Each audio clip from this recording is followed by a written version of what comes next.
I think people call me an Oreo really because I don't do what they expect me to do. I think people call me an Oreo because I have a very eclectic taste, especially when it comes to music and what entertains me. My tone, for some reason, isn't black. I play hockey.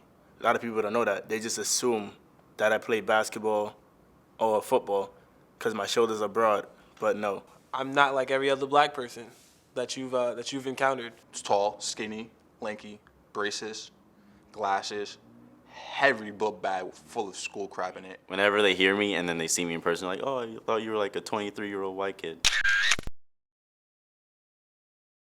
An Oreo is my favorite brand of cookies.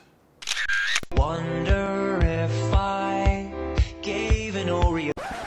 Urban Dictionary describes Oreo as a black person who is said to act white because of the way they dress, talk, or act. The idea of being called an Oreo is to label someone that doesn't fit into the social norms of the African American Latino community, such as hanging out around home or even preferring to date someone outside their race.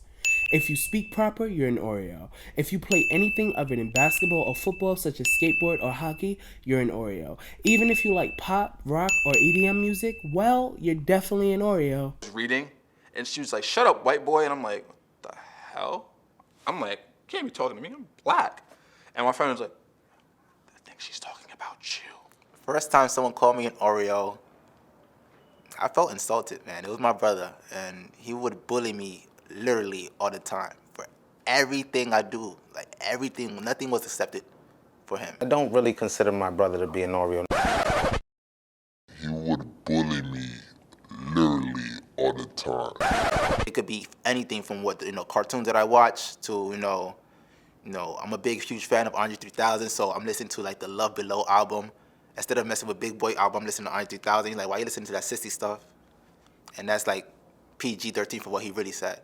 The first time someone called me an Oreo, I felt somewhat an understanding.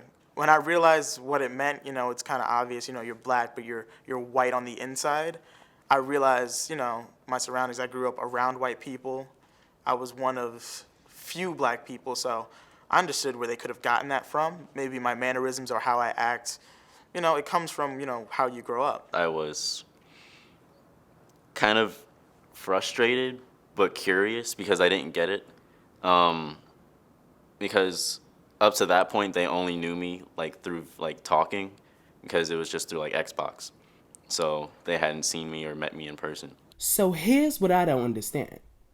None of us are white. What gives people the courage to categorize us into the box of an Oreo? What is even a stereotypical black boy? A stereotypical black boy most likely plays basketball or football. Sells drugs. Doing decent in school. Doesn't really have a vocabulary that's higher than like a third grader. Got 3 baby mamas. Pants sagging. Going real stereotypical, fried chicken and Kool-Aid. So we don't fall under the stereotypical black boy prototype, but what is even a stereotypical white boy? I think the stereotypical white boy is just common. Society accepts him really easily. Privilege. Privileged. Someone who can skate by. Am I a stereotypical white boy? You were when we first met. You're not now. Well, you're not now. So we're not stereotypical black boys, but does that raise the discussion of us being safe black?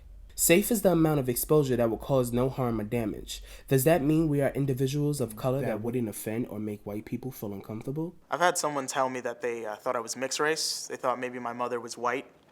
That really caught me off guard. My entire life, I've had black parents. I've never even thought of myself as someone that was not black, but to have someone just who's known me for a while to then say, oh no, I thought maybe one of your parents was white, really caught me off guard. My husband was bringing Miles and his friend home from school on the train one day, and they were talking and engaged in conversation, and a lady came up to her, a white lady came up to him and asked him, oh my God, your boys are so nice. They're playing so nice, and they speak so lovely. Like, how are they supposed to be speaking? They're 2 young men. They're in middle school. How are they supposed to be talking? She said, where do they go to school? What kind of schooling? And how possibly are they speaking like that? And I said, what did you say to her? Because I probably would have had a few choice words for it, because why would it be different for two young black boys being on the train speaking proper English, as she was calling it, and not yelling and screaming and having a decent conversation, and she thought that was so strange. I get that maybe you thought I was different than what you stereotypically think, but that doesn't mean that there has to be an outside force that makes it that way. You know, it can't just be who I am. Safe Black is educated, socialized, acculturated between a white and black community. So if we are safe black through the eyes of the beholder, who else is safe black? Matter of fact, who is a non-threatening black entertainer? Childish Gambino. Will Smith. Will Smith. I feel like Drake is safe black. I guess you could call him an Oreo too then, because he's black and white, he might be safe black. Like he's hood as shit on his songs, but then he goes to SNL and he's proper as fuck. Am I safe black? Safe black falls under the assumption of code switching. I know, another thing added to the list. But what is code switching? Code switching sometimes comes even when it's not conscious. It could be subconscious. Someone who switches their demeanor or depending on their surroundings, who they're around.